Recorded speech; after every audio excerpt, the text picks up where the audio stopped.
بسم اللہ الرحمن الرحیم۔ حضور صلی اللہ علیہ وسلم کا حلیہ مبارک۔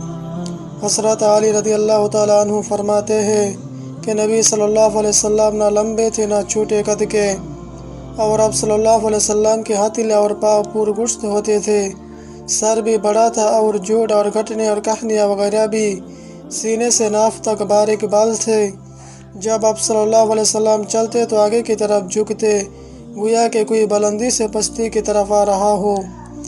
اور حضرت علی رضی اللہ تعالیٰ عنہ فرماتے ہیں کہ میں نے آپ صلی اللہ علیہ وسلم سے پہلے اور بعد میں آپ صلی اللہ علیہ وسلم جیسا کوئی نہیں دیکھا۔